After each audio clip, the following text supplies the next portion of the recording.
بسم اللہ الرحمن الرحیم. شروع اللہ کا نام لے کر جو بڑا مہربان نہایت رحم والا ہے. ناپ اور تول میں کمی کرنے والوں کے لیے خرابی ہے. جو لوگوں سے ناپ کر لیں تو پورا لیں، اور جب ان کو ناپ کر یا تول کر دیں تو کم دیں. کیا یہ لوگ یہ نہیں خیال کرتے کہ اٹھائے بھی جائیں گے؟ یعنی ایک بڑے سخت دن میں، جس دن تمام لوگ رب العالمین کے سامنے کھڑے ہوں گے. سن رکھو کہ بدکاروں کے اعمال نامے سجین میں ہوں گے. اور تم کیا جانتے ہو کہ سجین کیا چیز ہے؟ ایک دفتر ہے لکھا ہوا. اس دن جھٹلانے والوں کے لیے خرابی ہے، یعنی جو انصاف کے دن کو جھٹلاتی ہیں. اور اس کو جھٹلاتا وہی ہے جو حد سے نکل جانے والا گناہگار ہے. جب اس کو ہماری آیتیں سنائی جاتی ہیں تو کہتا ہے یہ تو پہلے لوگوں کے افسانے ہیں. ہرگز نہیں.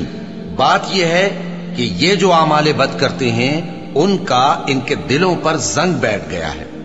بے شک یہ لوگ اس روز اپنے پروردگار کے دیدار سے اوٹ میں ہوں گے.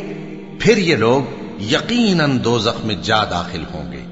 پھر ان سے کہا جائے گا کہ یہ وہی چیز ہے جس کو تم جھٹلاتے تھے. یہ بھی سن رکھو کہ نیکوکاروں کے اعمال نامے علیین میں ہوں گے. تم کو کیا معلوم کہ علیین کیا چیز ہے؟ ایک دفتر ہے لکھا ہوا جس کے پاس مقرب فرشتے حاضر ہوتی ہیں.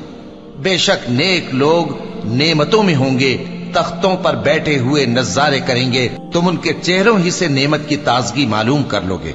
ان کو شراب خالص سر بمہر پلائی جائے گی جس کی مہر مشک کی ہوگی. تو نعمتوں کے لیے ریس کرنے والوں کو چاہیے کہ اسی کی ریس کریں، اور اس میں آب تسنیم کی آمیزش ہوگی.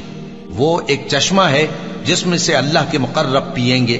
جو گناہگار یعنی کفار ہیں وہ دنیا میں مومنوں سے ہنسی کیا کرتے تھے، اور جب ان کے پاس سے گزرتے تو حقارت سے اشارے کرتے، اور جب اپنے گھر کو لوٹتے تو اتراتے ہوئے لوٹتے. اور جب ان کو یعنی مومنوں کو دیکھتے تو کہتے کہ یہ تو گمراہ ہیں، حالانکہ وہ یعنی کافر ان پر نگراں بنا کر نہیں بھیجے گئے تھے.